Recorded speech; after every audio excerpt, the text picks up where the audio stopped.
Oscom, you're muted. I'm muted. No, I was muted because I unmuted myself and then straight remuted me. So anyways, good evening, everybody, and welcome to this new Sandstorm show. Tonight, we will do, or this night for me, I see it's not night for everybody here. Tonight, we'll do the results for the Builder Competition number 15. In case you don't know, we are hosting competitions for the Decentraland DAO on a bi-weekly basis. This allows creators to learn more about Decentraland, experiment with the tools at hand, and just get started in this massive world that needs to be filled up. And so tonight we're joined by Michi, by Maryana, and by Alex. Welcome. I hope all of you are doing super well. And yeah, I mean, we can just get started by presenting the different guests. Let's start with ladies first. Let's start with Maryana. If you want to describe yourself in a few sentences. Yeah, of course. Hi, my name is Maryana. Some of you may have seen me before on some of these other streams. But yeah, I've been in Decentraland since like December 2021. Pretty much a content creator. I also run Beavers, do some consulting and marketing. Currently on the team with, you'll meet Alex in a second, but on Angzar and Creation Station. Yeah, just doing everything Decentraland, Web3 as well, and in real life. So yeah. Maryana on 1,000 projects, like always. No, it's so cool to see you. It's really funny that you mentioned that you're on the same team as Alex, because I didn't know it when I invited you guys on the show. So that's awesome. Alex, if you want to go ahead and just a few sentences explain who you are. Yeah, sure. Hi, I'm Alex, also known as Archonomous online. That's the name of my art studio that I formed back in 2018, around the same time that I got into crypto and Decentraland. And you know, my background's in architecture, and since I've finished school, I've been all in on just 3D design and have linked up with Last Sites Collective and have really gotten to do a lot of amazing projects with cool brands around Decentraland. Although I don't play much, so you know, I make like rare random appearances in World, although you've probably maybe seen me online, so it's nice to be here. You're one of the people who's building in the background. Yes, always. That's awesome. And Michi, if you want to present Hi, yourself. nice to meet everyone. Thank you for having me. I'm Michi Todd. I'm a Web3 creator. I also work with Decentraland, so I'm a curator for wearables and on the curation committee. I also work in Web3, so I work in a lot of different facets of Web3, from NFT projects to businesses. Yeah, I'm currently working with a company called Authenticator in Singapore. So yeah, really cool. Nice. What are you doing at this company? So I'm doing Web3 marketing and branding. So I work with their go-to-market strategy. I support Web2 to Web3 marketing, and yeah, combining somewhere between traditional digital marketing and also traditional like VC strategy with Web3 and blockchain. So how I can engage the community and stuff like this. It's really interesting that you talk about those things where you link from Web 2 to Web 3. I think we at Sandstorm, we had a lot of, friction points at this point, because we had to deal with the creators that really hate metaverse. They hate NFTs. They hate everything about what we're doing. And so it was a real hurdle to convince them in a way that, we're not that bad. We're doing cool things. And I think that's an interesting topic. We can get into this later. So maybe we can start. Alex, you mentioned before you were studying architecture, and then you directly got into this massive world that's basically Decentraland, metaverse. Was it a direct transition? How did you get into this? Were you a gamer before? What was your motivation? It was not direct. It was totally unplanned, and it took several years for it to happen and to unveil as like a path that was possible for me. I've always been a gamer, growing up. I still play games now. Find a lot of inspiration in them as well as in reality. So that's what I love about architecture. And then the creativity aspect pulled me into the gaming side. And I realized that, I didn't waste my degree. I can actually apply this in a different way, in like a unique way. And, this is where I want to be. I would love to make my own game one day, but, baby steps. And in the meantime, I love everything I've been able to work on, be a part of. So yeah, it's such a massive process to create a game. I can't even imagine. which is a massive amount of work. What Yeah. about you? I actually fell Okay. down the hole though on Reddit. Some Okay. guy posted on there sort of a call for an architect specifically to build a virtual project, and I'm like, I've never done this before, but I can do it. And anyways, 5 years later, still here. So. That's so cool. So you saw really Decentraland from the really early days. Yeah, I mean, I still have my first parcel that I paid like 30,000 mana for, which back then was a little over $1,000. So, I mean, I'll probably have it forever.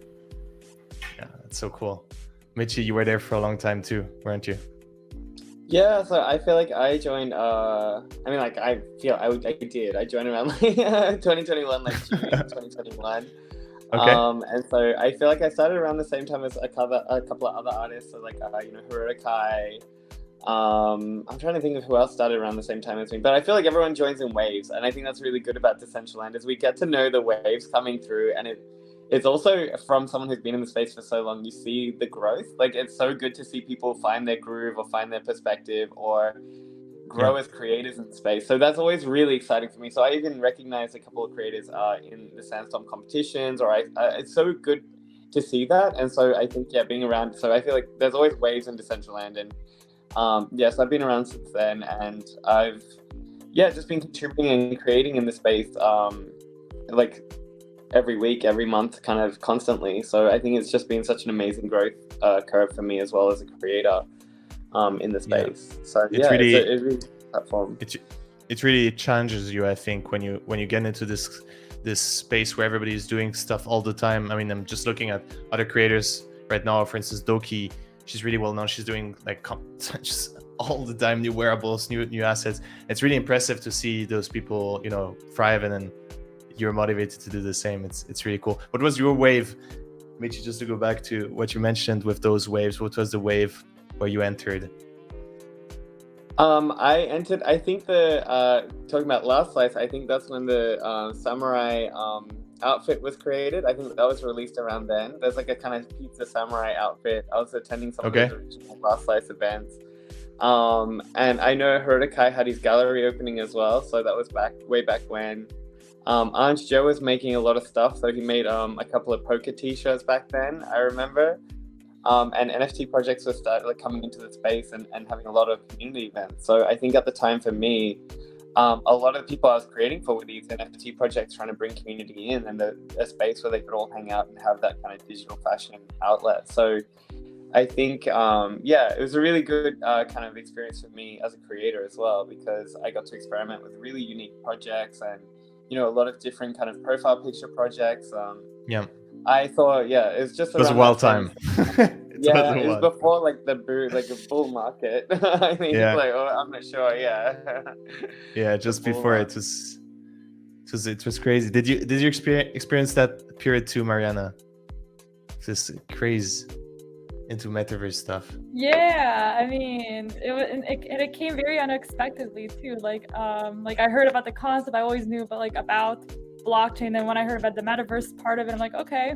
And I definitely did not expect to fully immerse myself as I did. So here I am, right, exploring, and it definitely made me more. I don't know. I feel like I found my next chapter in life's purpose, right, with creation. Oh, really? Yeah.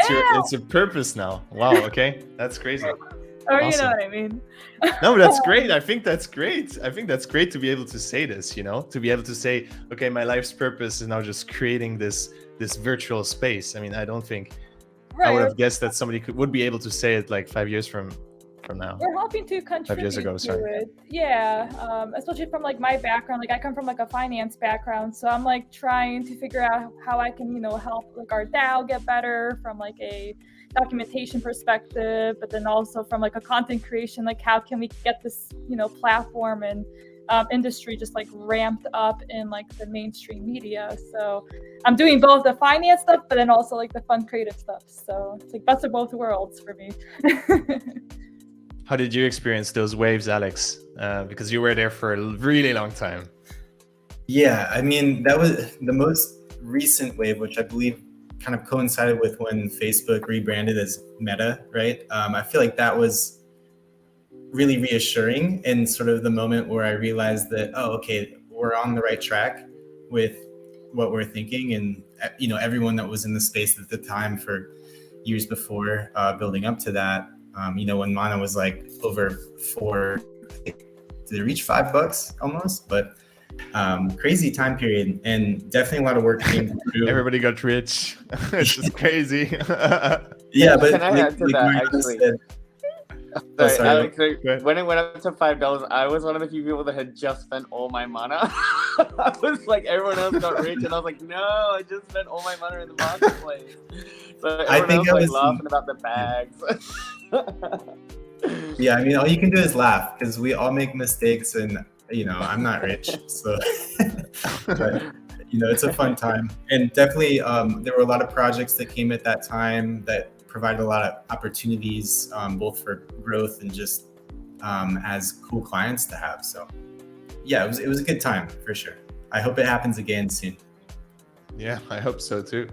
I think it's really interesting to see also which brands got interested. And I think here we can talk more about, I think you were mentioning, before the show, you were mentioning Web3 corporate, Michi, right? And I think it's really interesting to see not only new brands that emerge with Web3 that allows basically very quick expansion, like coming from nowhere. I think the best example, recent example is Nakamigos, you know, like just come from nowhere. Suddenly they're there, you know, it's just there. And now it's a brand. I think other examples have been existing in the space for a while. I mean, you know, MFers, all the CC0 projects, all the other projects like Doodles, etc., Bored Apes, that just got massive from one day to another. And on the other hand, you have those very big brands who try to stay relevant and who really invest in those new ways to market. So I would love to get more insights as to what you think about this really different marketing approach where you have a lot of possibilities and nobody really knows what the best solution is. Do you want me to Kind of an answer open that? question. It's an open question, you know, like it's an open question. Like Definitely, yeah. how do you feel about this moment where it's a lot of doubt and questions, I think? Well, I think like this is a really good comment that has been made a couple of times. So a lot of brands are actually, they're not stopping, but they're pulling back. So like a really good example is like PayPal implementing crypto and things like this into their service, but instead they didn't stop, but they just slowed down. So set up the fundamentals, and they're either like letting go of a lot of teams and keeping it quite small suddenly. And I think that's a really good sign actually, because they're not stopping, they're actually just slowing down. So I think that's a key focus here. And so especially when you see brands coming and releasing NFT Project, wearables, designs, especially this year, I was seeing like during Fashion Week as a curator, you know, we're getting legal approval from like Balenciaga, you know, I'm trying to think off the top of my head, but like all these massive brands, Tommy Hilfiger did another release, all these drops, they're not saying this isn't for us, they're saying not yet. And so I think that's a really, really key attribute that I'm seeing in the market as well as with corporate and stuff like this. Brands aren't saying, oh, we failed, we're walking away, or this isn't really where we're making the money. They're saying, this is really risky at the moment, let's pull back for a hot minute and let's review our strategy properly rather than just constantly dropping. So we saw a lot of brands last year just dropping really quick things, and it would either rug pull or be a flop or just not really be a positive reflection on that corporate brand. But this year we're seeing them actually pull back a lot and strategize a little bit better and say, how can we actually implement this to really reflect our brand values and to target the customers that we already have? So I think that for me, from a branding perspective, is really good because brands aren't saying no, they're just saying not yet. And I think they're starting to, they're also starting to understand the product. I think most brands, they were like, oh, NFTs, it's a new thing, you know? And nobody really understood what it is. And it's kind of like social media. You know, when social media first came out, people were like, we don't get it. We're just going to try something.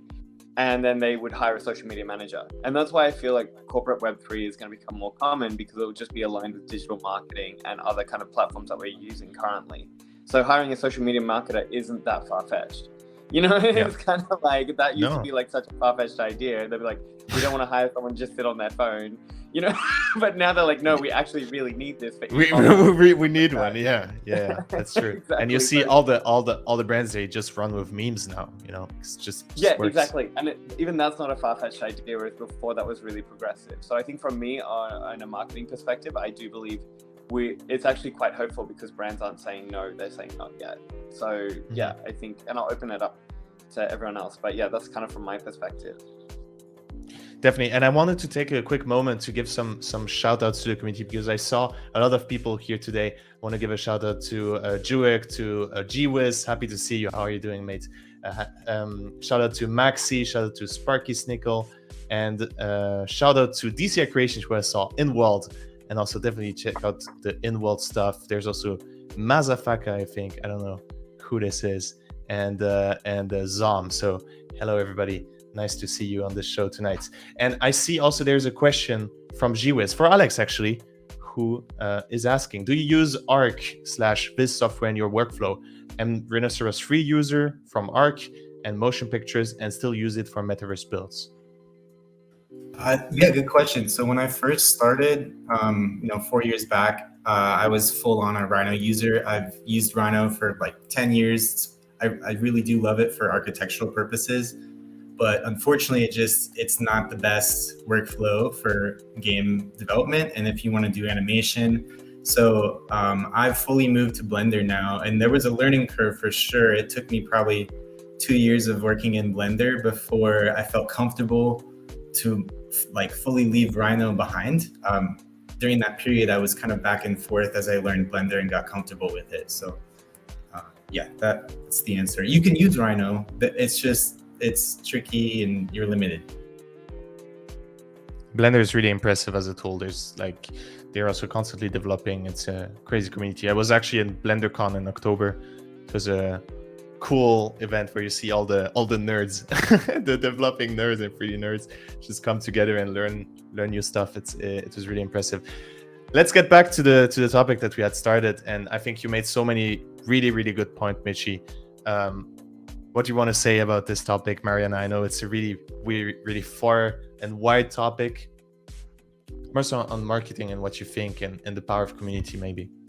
Yeah, and I kind of agree with Michi, what he was saying. Like, brands are trying to they're refiguring out their strategy for the year, but also from the brands that I've worked with, they're also trying to build their metaverse community early as well and show that they do care about this, stream of their business personally. So I've seen the other side that Michi had mentioned. Like I'm seeing them just getting ready and preparing their marketing and making their, initial splash in the field or in the industry. I think we'll see more maybe like in a later few months, but it's still definitely in their interest to see where they can or what they can do in the metaverse, if that makes sense. So yeah. Alex, are you doing some community activations and events, or are you purely focusing on dev work and architecture? So right now my full-time focus is with Blast Slice Collective on the DAO-funded project called Engzar, which is we're developing the southernmost plaza of Decentraland. This is the team that Maryana and I are both on, and that is a full-time effort for me. So no, at the moment that's all I got going. I do personal stuff, but sorry, I might have missed the point of the question. No, it was. Yeah, we did have like a Metaverse Fashion Week activation too, like as like our first event. But as Alex and the team, we're all developing the marketplace. So as the marketplace gets complete, then there will be events, or there'll be plans for events as well. So yeah, right. It's cool.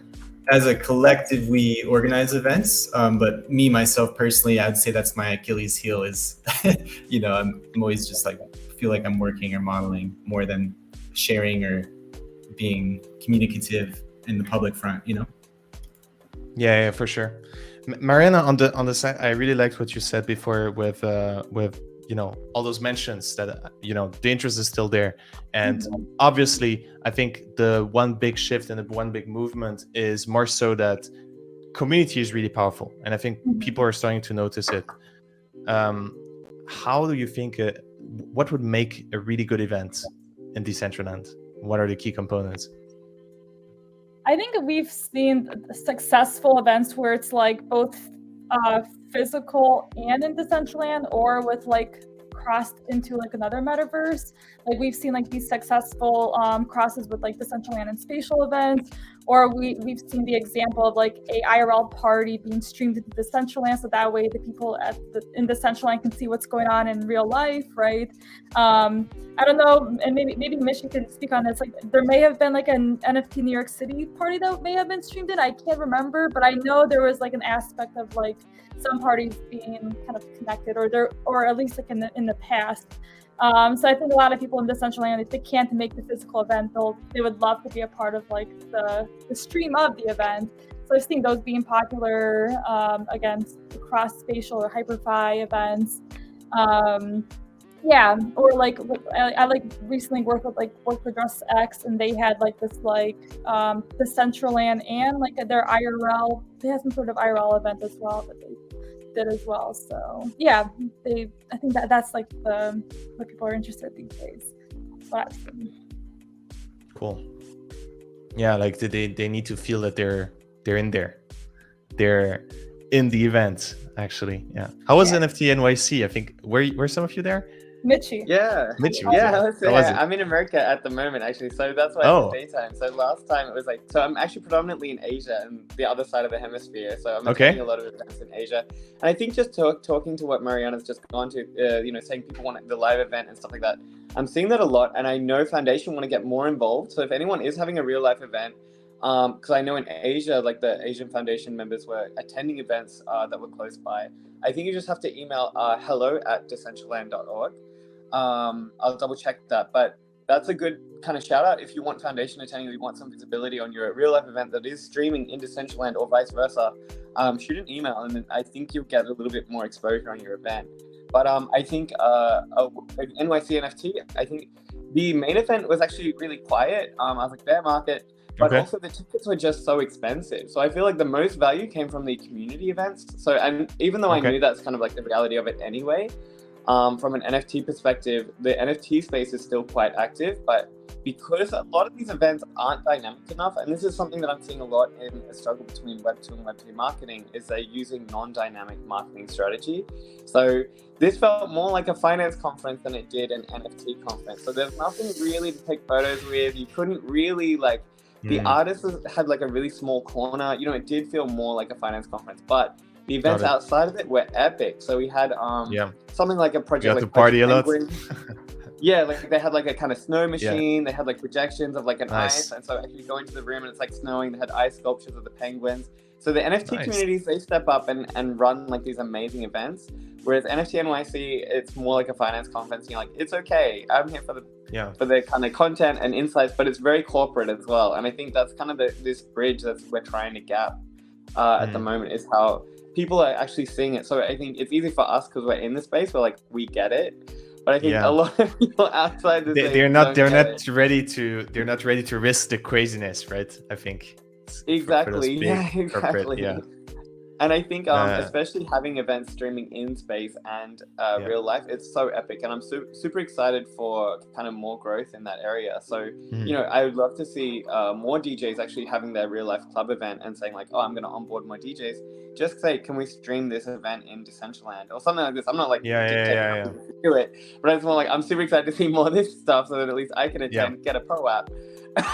And also be in game at the same time. I was here. So I'm also having a couple of drinks, having a nice vibe, and then also, or opportunities where we do meet in-game people. So actually, I went to the Jack Frost event, he's always at the band room, and so it's always really cool to see his show in real life, and it was so epic, and it was such a vibe in the crowd to meet, like, be there with CK Bubbles and other people from the space, and I was like, it's just such a vibe, and so to have that streaming in game as well would really level it up, and I think for the platform as well, for people who can't attend. Yeah, it's difficult to set up. I think like the IRL streams are always a tough, have always been a tough topic, I think, for streaming. But definitely would think to be so great. You could like follow Michi along in NFT NYC. He has a camera on his backpack, and he's exploring all those NFT projects. It would be great. So cool. Well, it's interesting, Michi, that you mentioned like the corporate nature of NFT NYC and sort of how corporations are also responding, because I completely agree that it seems like when everything got busy last year within the metaverse, ecosystem, like all the brands kind of rushed to hop in, and they didn't seem to really know why. Like everyone needed a little bit of hand holding or guidance as far as like to understand what they're actually building or what their intention is. And I don't know, it just seems like there's some parallels there too, where maybe there's a bit of a divide where these brands are they're maybe a little tentative to like dip their toe in the water too far without having other safe measures in place. I don't know, like I don't want to say regulations and stuff, but maybe so. Like I don't know, there's probably a million factors, but I do think there's this hesitation overall right now in the market that, it will go away, but I sense that it's because of some of the uncertainty right now. Well, I think as well, like there's a lot of fluff that people don't understand because we do have our own terminology, we do have our own things. So I think sure. like not to like steer the conversation too much, but I know one of the first questions or first things. So I work with a lot of VCs in Asia, and they're always like, we just need a community. We need to build a community. We need to do a community. I'm like, for what? Like what community? So there's so many different variations of community. So even we're talking about the brand community in Web3. But in the broader community, we have the creators, we have the users, we have the gamers, we have the fashionistas. We have such a broad, diverse community, and then we need a community. Well, okay, I could be running events. There's going to be a passive community. So these are the kind of discussions that I have at the very beginning. But because a lot of people don't have that experience in the space, it's actually a majority of people don't have that experience in the space, or they're quite green. They're like, yeah, okay, we're going to get a community. And then they don't know what to do with it, or they don't know how to build it, or they get really confuzzled. And then they're like, well, we had a community, but we don't know what to do with it. So I think that's like a really small example of this kind of hesitation, is because they'll think one thing, but they don't understand the spectrum of what that word actually means to us in Web3. And so there's a lot of things like that, like degens. Like, what's a degen? Why am I paying them an ETH? Or like a really good we need to use WAGMI now. Yeah, exactly. Why is it GM? And I think even a really good example is just NFT NYC. I was sponsoring events, and I said, so my key marketing strategy is always bringing money back into Web3 rather than, we're going to hire a production agency. So my original quote, they're like, we're going to get an agency, it's 20K. And that's for 3 or 4 days of event. I was like, that's insane. I'd rather that 20K go back into the Web3 community and then fund the Web3 community that we're trying to thrive. And so that concept you will always you will always get more from like creative minds that just need a budget and startups, and once they have the budget, they go crazy. And I think that's always a better experience than going with like a standard agency. They're taking the cuts and whatever. And so that's a far-fetched idea. And then the contracts being like, oh, we need to send out a sponsorship agreement, but that means an address. Why are they paying an ETH? What does the wallet look like? So it took me a lot longer to actually get those sponsorships set up, because there's the traditional red tape, but I need to refine that to be Web3 like flexible. And so I think these are the kind of hesitations, and I get it. If I wasn't in Web3, I'd just be like, that doesn't make sense. I'm just going to hire this agency to do 10K of Twitter adverts. And I think it's just like it's still just makes green. Of course. I wonder if this will change at one point, because I'm thinking, just as a parallel, and maybe you want to comment on it, but I'm thinking about gaming companies and gaming conferences. And I think gaming conferences are very boring too, unfortunately. And I think it's kind of the most accurate parallel that we can do currently to virtual worlds, metaverse, and gaming conferences, etc. It's kind of the same niche market that's targeted, where in Web3 you also have the speculators and you have the tech sector, but I think I'm not sure if we'll be able to take over this entire approach that fast, unfortunately, but would love to be wrong. I hope so. It would be way funnier. I was an NFT private and I didn't like it either, so I totally get what you mean, Michi. Yeah, awesome. And I think last topic before we go over and announce the winners. I think the last topic I wanted to mention is, and we start again with you, Michi, but you said you were a digital nomad. And I think that's a really interesting concept. Would you mind going and defining this concept in a few sentences? Yeah, so I had a lot of messages. I had this before, so people kind of want to know more about digital nomads and stuff like this.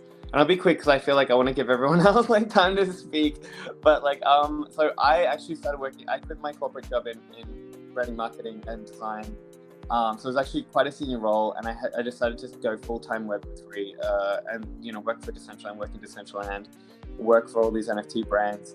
And then I was just working at home anyway, and then I was like, well, I could do this anywhere. And then I actually decided, like, actually, why am I paying such a high rent and a high overhead when actually it's actually cheaper for me to travel? So at the time, Australian rental prices were just going through the roof. And so I'd say like 70% of my wage was going towards rent. And so when the bear market hit, I was like, bitch, I'm going to be broke. I was like, to really like cut my overheads. And that was one of them, because I wasn't leaving the house. I wasn't doing much. I was just kind of working all day, all night. And I was like, I can work all day, all night in any other country. And so actually I left and I took a chance. I said, I've got about 1 or 2 months worth of wage that that could cover me. And worst case is I end up broke and go home. And then it's been about a year. So I've been traveling for a year since. And so I'm shocked at that concept. And that's because I looked at my income and said, how much do I need to survive? So some months I was living really cheap in Thailand.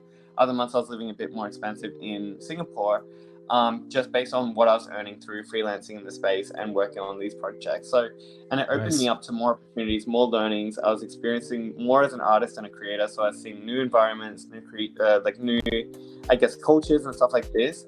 And so even though I was still working like really long hours, at least after work or something, I could spend 1 or 2 hours just like, okay, I'm going to go do Muay Thai every day. Or I can work on these kind of health things and not have to worry about that overhead and say, shit, I've got my rent due. You know what I mean? So this kind of, or my bills due. And I think for Web3, we can be a lot more decentralized because I'm getting paid in ETH.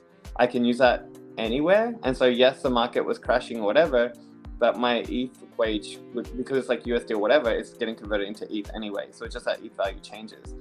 And so I think that just kind of is something to give into perspective for the DJs, freelancers, artists, creators. There's a lot of potential if you can just really figure out, okay, how can I earn, like just start really small. Like how can I earn $100 a month, or how can I earn $200 a month? And then you can actually do that flexibly and then work your way up. Yeah, exactly. And you just figure out, like feel around and figure that out. So I think that's just a perspective for digital nomads. So if you want to do it, and it's becoming more common because I'm starting to see a lot more digital nomad visas. So, Bali, Thailand, I think in Spanish countries as well. They wouldn't be introducing it if it wasn't possible. You know what I mean? And like, so yeah. I mean, I'm definitely interested. Maryana, how do you feel about this concept? No, I think it's an amazing option to have for digital nomads or to work anywhere. I mean, personally, I don't work more than where I live, right? But like, it's good to know that I could like work, even like with my current job, I can work wherever I want if I really wanted to. So yeah, definitely, and it opens up more collaboration. Like now, Michi can go fly, meet up with whomever in whatever country that he's working with, so he doesn't feel tied to a certain like spot. So yeah, I'm for it.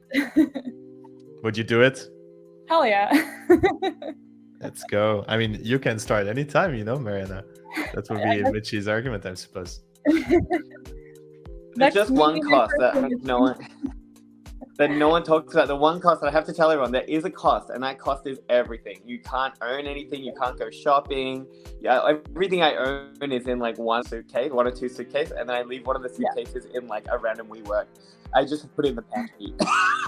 So literally everything and so you have to say goodbye to your family and friends, but because we're in Web3, our friends are all online. We've got that 24/7 kind of like, we've got this network of people, and I feel like it's such a safety net that I'm so grateful for. So yeah, I feel like you don't have to sacrifice your friends or social life because we're in Decentraland. You know what I mean? Like we are in these events, we are attending this stuff anyway. So yeah, you can have that opportunity. But yeah, the only cost is everything, Maryana. No clothes, no anything. Your digital wardrobe. Exactly. Alex, how do you think about this? So that's interesting, because I just learned that there's a spectrum of nomadicism that we all have, because I thought I was a digital nomad, but now in comparison to Michi, I'm not. So to me, it's always meant to just like, you own your time, and because you work entirely online, you can be anywhere. So if that's that would be my personal definition of it. And when COVID happened, I was still working partly in reality, doing like design and construction for landscaping, like pools and landscapes and everything, and would do up to the engineering drawings and everything. But because of COVID, it really impacted the industry. Like everything got expensive. I couldn't do my job anymore, and it just didn't make sense. So I was like, well, kind of screw physical stuff. I'm going to go entirely online and just try to build products fully, just immerse myself fully in the virtual product design and creation experience. So I feel like that's been a great move, and I want to stay in this realm. And to me, like anecdotally, it's unlocked just so much freedom in my life, like agency. And I feel like even mental health benefits too, just that are an offset of that. So if you're able to swing it, I would say, give it a try. If you've never tried it, it could be for you, maybe not. Some people need more guidance, but if you're a free spirit and you can I guess hold yourself to your own milestones, then you could excel in it. Yeah, it requires some form of accountability, and I think it's like the working online is something that some people can't do, and if you're blessed to be able to do it, you should. It's really great. I love it personally. Do you travel a lot, Alex? Maybe not as much as Michi, but virtually I'm everywhere. No, I used to travel a lot more. I've been to like India and Japan, and I love traveling. I just, I have a dog now, so it's hard. Okay. Yeah, so cool. So I think this was such a great conversation. I thank you so much for these insights. And the way we do this with the results is we're going over each of the 5 winners individually. So basically, we'll announce the top 5 winners, we'll show the different assets that won, and then we'll ask each one of you to make some quick comments on why you think it deserves the place, or what you liked about the asset, what you didn't like, and give some tips to the creator so they can improve. So let's start with saying what the contest was about. So this contest was, first of all, Decentraland contest number 15. It was about mythological creatures. The challenge was that something has awoken deep beneath the earth. Creatures of all types and sizes have emerged from the world's underbelly and are descending on human society. Are they friends or foes? We should prepare. And so the goal was to create a scene in Decentraland showing what these mythological creatures look like when they appear. And you can go from the tiniest spirits to trolls as big as mountains. And the goal was to see your version of these creatures appearing in the metaverse. And some took some really concrete inspiration, and some took completely fictional experiences. Overall, what did you think about all the entries? Let's start with you, Maryana.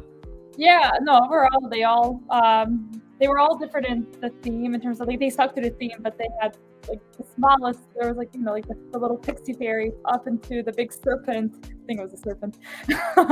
So yeah, and then they also made sure that the location was that it kind of gave you it introduced them to that the suspense of it, if you will.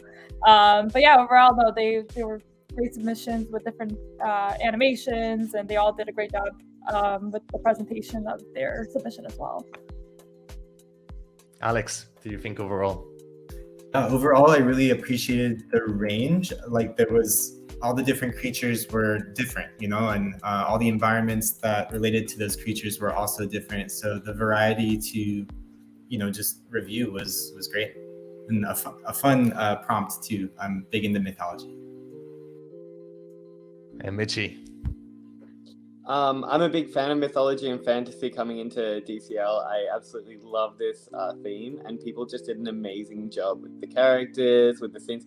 So I'm a sucker for a good photo shoot or a photo spot. So these are these are so good. It was a really tough one for me to decide. So yeah, really, really good contestants, and really, really good design from a lot of the people submitting. So I'm super proud to see this stuff and be part of this project.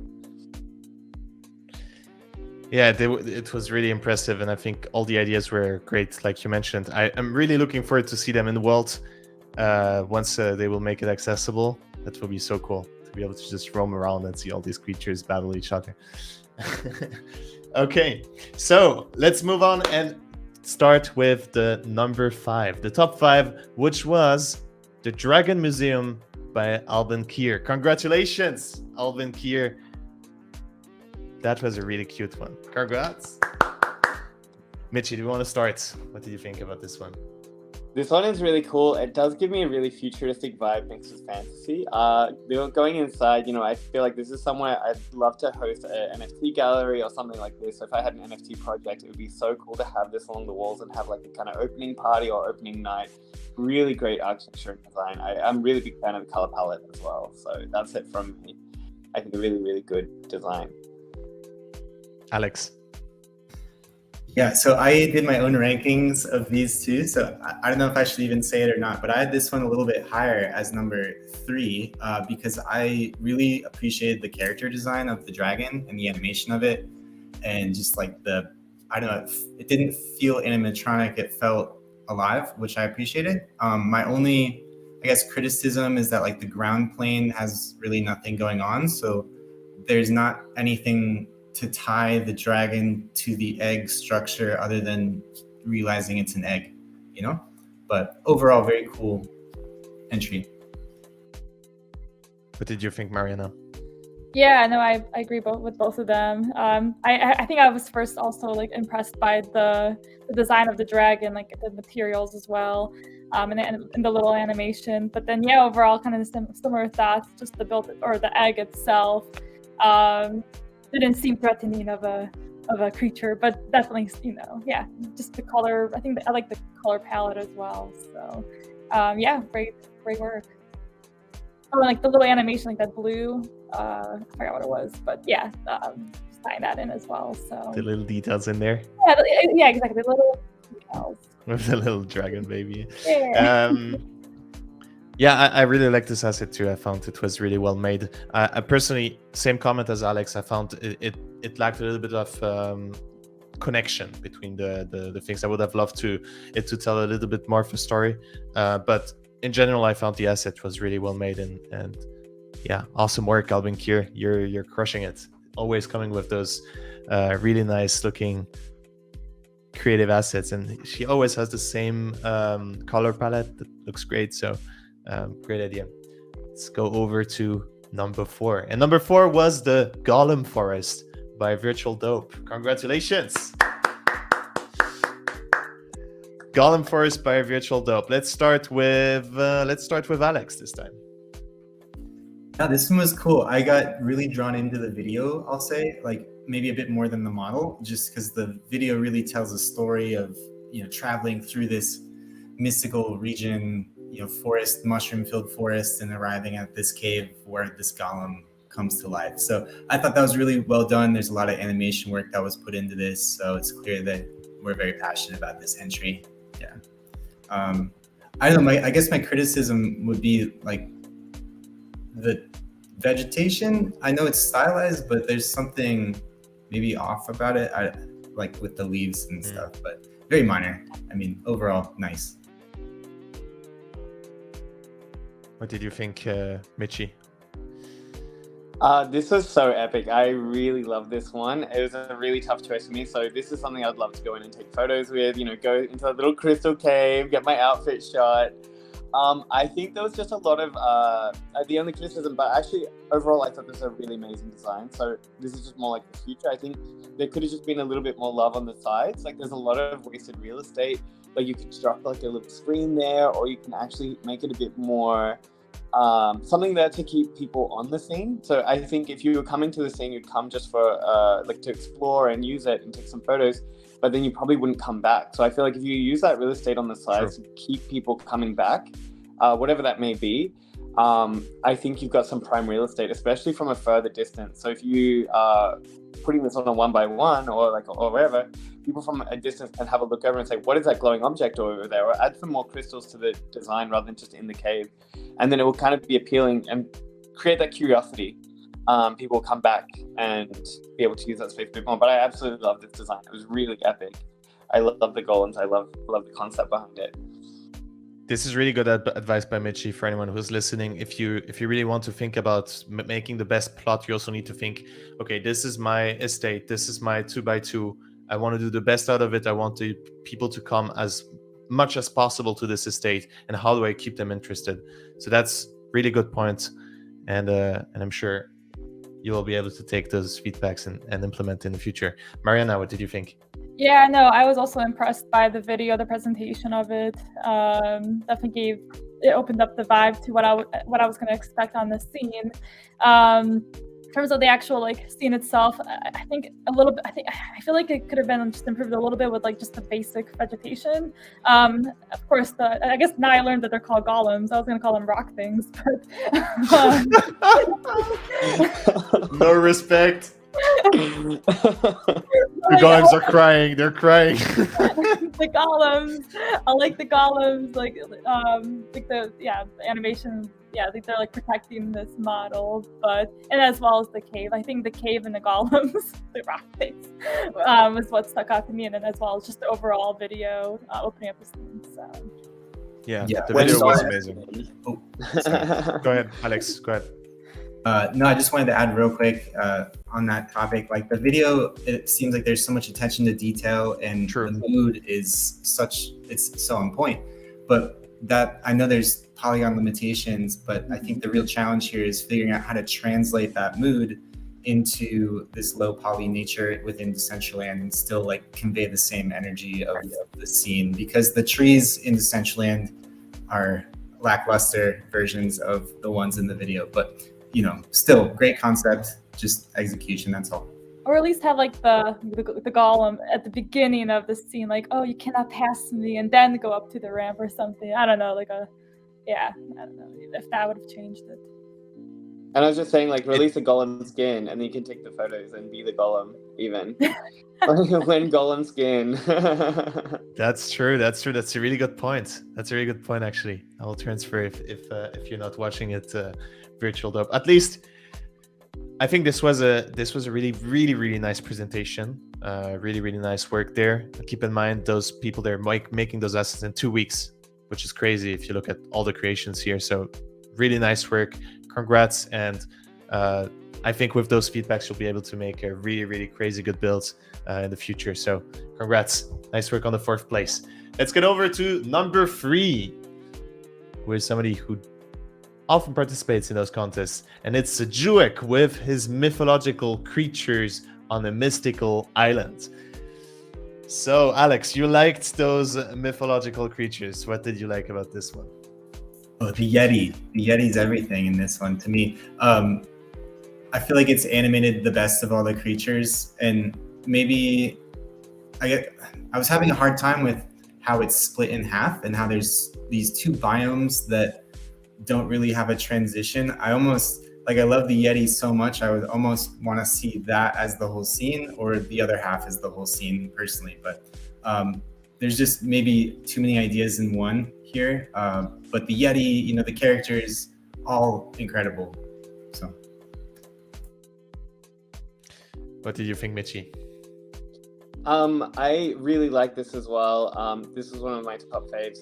I would love to get a photo with the centaur, like, ooh, baby, watch out. I think the characters could just be a little bit more, it's a bit too detailed. You know what I mean? I think because they're too detailed, it needs to give it like a little bit of cartooniness. They do feel like a little bit of out of sync from the build. But besides that, I actually really love this. I don't have too many negative things to say. I think this is a perfect photo shoot space. So you can, if you are doing outfits or outfit design, you can actually do different poses with these kind of creatures that are moving and engaging with the scene. So I really love that. And you have a little sexy centaur. So I'm all pro this. Or maybe it's a Yeti. Maybe the sexy one is the Yeti. Ooh. Maybe. Did you look at the Yeti's 6-pack? Look at this. Look at the Yeti. Wow, I love it. So yeah, a really, really cool build, really cool concept. Love the giant turtle. There's a lot of really good things in this build, but yeah, it is a little bit of everything at once. So I agree with that kind of feedback that, just refine the idea a little bit more to keep it consistent. But I really love it. What do you think, Maryana? Yeah, I would describe this as a mythological creature zoo of the different kinds. The zoo. Yeah, no, I know. I think actually, I place this as like 2nd for me. Also, for those who haven't seen the other judging contests, but Juek, that turtle came back. I see that was from like I recognize that turtle from like contest 3.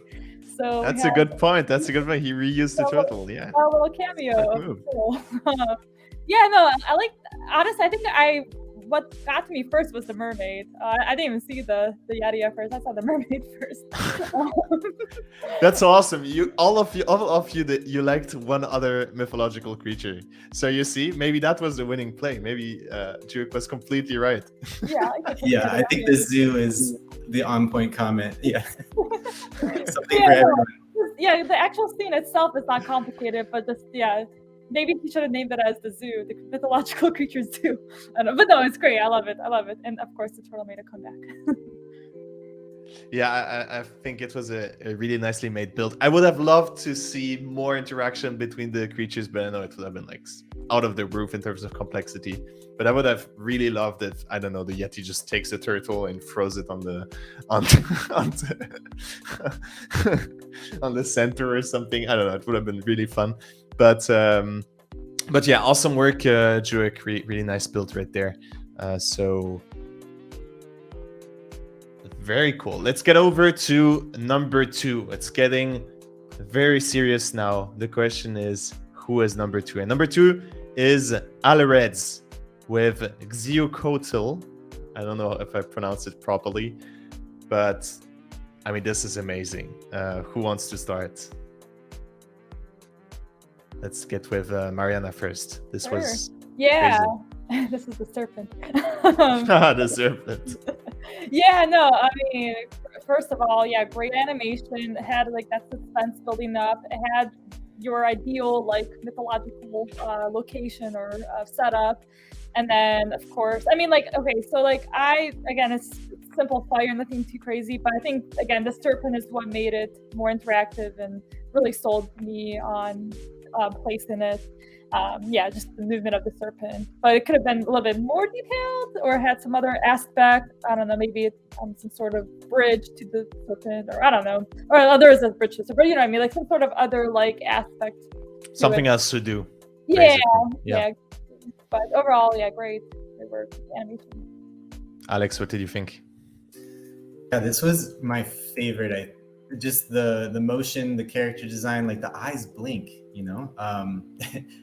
I thought it was just really well done. There's even the magma moves up and down. The art style is consistent. I do agree that, you know, some sort of interaction once you cross the bridge could be a really cool addition. I actually had to look up Xeocoatl, and it's from the Aztec religion, and it's a mythological serpent regarded as the spirit form of something I can't pronounce. So if you want to look it up, there's actually quite a history there. It's cool. So nice. I didn't even check that. That's so cool that he took a real name. So cool. Michi, what did you think? This was also one of my top favorite, but I'm saying that about they're all my favorite. I really like you had me at emissions. I think this is a really good use of UVs. The textures on the dragon itself are really well done. The level of detail, and actually I always personally do like to mix, like, you know, flat UVs and negative space with the emissions. So even in this video that you're seeing as a preview, you can see that you're looking at it in the daytime, but they also look at it at nighttime, because it's really versatile in that kind of, no matter what time of the day, you kind of want to curiously want to go over here and have a look. And as the user kind of jumps up, you can go up to the top of the mountain as well, which is something that people really like to just climb on the builds and like get around the build, stuff like this. So it's a really, really well done build. And I think, you know, going back to, I think the feedback, like, you know, there could have been a little bit more. I think don't be afraid to use the sky. So people forget to go upward. It's really good to go left, right, up, down, but you can also go up. And so this isn't a critique, it's just a bit of like, I guess, feedback or tips or tricks. So when I'm doing builds, I also think, what can I put in the sky, or how can people actually engage? So if I have my key design or decorative thing on the base, I would go upward, and vice versa. If my I guess, like structure that I want people to jump on or whatever is on the floor, why not just use something in the sky, like something more decorative, to get people seeing it from afar or from a different build, like what's that sparkling over there? So you could have had some moon and stars, or even some clouds, or some smoke coming out of the top of that mountain. It doesn't have to have a collider. It just is something that you could use that's really simple and really play with that space and tell the story a little bit further. But overall, this is really great.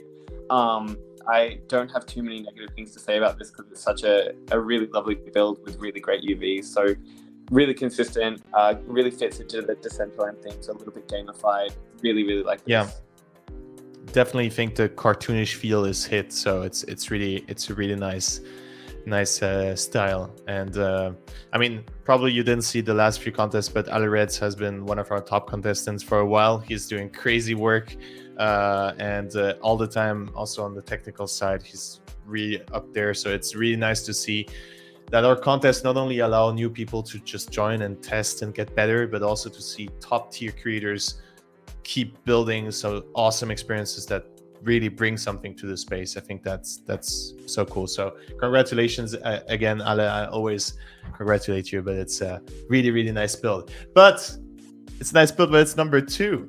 So let's figure out who is the winner of this contest. And the winner is Shiny DCL with the Fairyland. Michi is very happy. What do you want to say about this? I'm actually I'm glad to see this on one, because this is one of my top votes. This is my vote for number 1. I really love the level of detail. I've made builds with fairies before, and I know that racks up the try count quite a lot. Shiny's done an amazing job animating these to have custom little movements, like floating around, good color scheme, good color palette. You can go up into the little room, so you'd see me in that bed sleeping. I really love this build. I have a thing for the tree houses, the level of detail on the leaves. It's just really well done. I'm just super inspired by this build, and I think it does kind of create a sense of imagination. So it's just a really lovely build. So for me, it was my fave, and I think it's just mainly because of the fairies. They just really brought that next level something to it that you can just go around. I imagine taking photos with each one, or customizing the build to that sense. I think maybe the only feedback I could say is I wonder if you could put a little bit more emission into the build. I think there is some, but I wonder if you could just add small elements like that. But I don't have too many flaws to this. I wonder where we could add some more texture into the details or something like that. But overall, it's such an amazing build. I really don't have any flaws. So that's not a critique. It's just more, I wonder where you could level it up, or even adding a little bit of mist on the floor, like a really thin plane with a transparency. But overall, amazing job. I really love this build. It's really a place where you want to hang out. Really, I think it's it's very cool. Maryana. Yeah, no, I think Michi pretty much wrapped up what I was going to say as well. Just I would love to just hang out here. But no, the fairies also got me, and then just this comfort feeling, it's just, I don't know, positive. It's a positive mythological location. So yeah, I mean, just even just from the grass to just even the textures of the tree and the model. The presentation is great, and yeah, just the animations of the pixies. Again, maybe some other element as well. Maybe there's some sort of friend that they have enter. I don't know, but yeah, no, I think it's simple, but it's cute and just positive, and yeah, just love it. Awesome. Yeah, no, this one's awesome. I love this one. It's deserving of the top for sure. I had it second, but it was a very close call. I think this one has almost, has more of a hangout vibe to it. Like you're both saying, just, you want to hang out. You just want to stay here. It's a really nice environment, very happy, uplifting. A couple suggestions maybe, because, I did open all these in Blender, and I have to say, this one was very optimized. So nice job there. Nothing to say model-wise, but if you added maybe some light rays coming through the trees, like a little bit of emissive to fill out that the space between the ground and the tree canopy, I feel like that'd be an awesome addition. And something that might be fun is making one of the interiors fairy scaled. So not for the avatar, but for the fairies as if they live there. Just something fun. But overall, nice work. Well deserved. Definitely, and I do agree with Seafoam Sinner, who's in the chat, who's saying the plants are impressive. Organic shapes are tough in DCL. Yes, 100%. Very impressive work. And I mean, the things you are seeing here are top notch. I mean, those could be builds and builders that work for Brand Experiences, top tier builders in Decentraland, and really proud to see what they are able to do. And actually, small anecdote, it's interesting because I also saw that Shiny uploaded this build in Hyperfy, which is very cool to see that they're using multiple platforms. And we're working towards the open metaverse. Builders are using all the platforms, learning to publish their experiences everywhere. That's so cool. So yeah, I think that wraps it up for today. Thank you very much for all the people who were watching and for all the judges. I know we went a little bit over time, I'm sorry, but thank you so much. If you want to wrap it up and say a last sentence or shout out something you're working on, this is your moment. So let's start with Alex. First off, this is my first time here. I haven't really been involved with much of these competitions, but I would love to continue to be involved. So thanks for having me. This is really fun. I'm at Archonomous pretty much everywhere. Archonomous.co is my website. If you want to check out the work that Maryana and I are working on, Last Slice Co. through working on Angzar for Decentraland, it's going to be, hopefully, it's going to be awesome for everybody in the community. That's really our goal. So thanks again. Awesome. Talking about Maryana, what do you want to shout out? I was with a shout out, Angzar, what we're doing there. And yeah, just continue to build in the Decentraland, get involved with other, non-metaverse communities as well.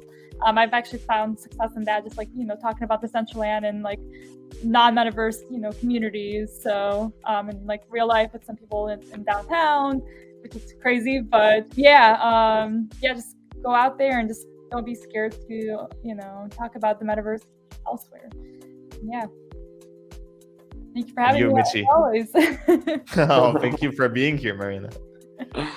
I think if you're interested in what I'm doing or have any questions, feel free to tweet me at Michi_Todd on Twitter, and I'm also on Instagram. So if you want to kind of see photos and stuff like that, but it's a bit personal. But yeah, feel free to follow me on Twitter, and you'll see also the projects I'm working on. So authenticator.com, cloudicity.io, and also like some of the work that I'm doing for Decentraland. So yeah, feel free to drop me a follow, and thank you so much for having me here. I think everyone's submission was amazing. I can take it with a grain of salt. All this work is really high quality, and keep building in the space. Like it's super amazing to see this stuff, and I want to take photos in every single one of these builds. Like, so really, thank you for having me. Absolutely. We gotta do. These are awesome. So we need more of this quality in Decentraland.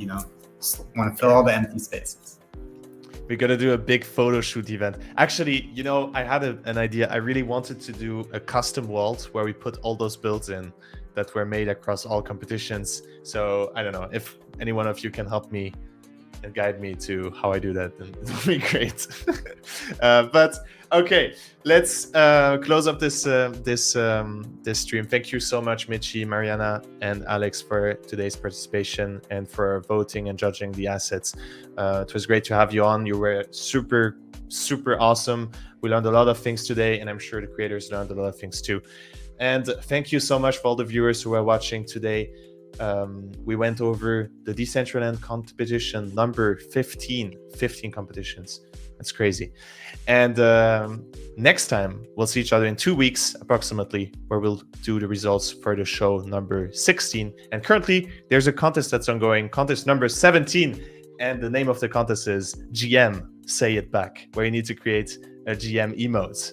So I'm very much looking forward to this one. And yeah, Michi, getting excited. I want to see how you GM best in the metaverse. And on that note, well, we'll not say GM, we'll say good night. Bye-bye.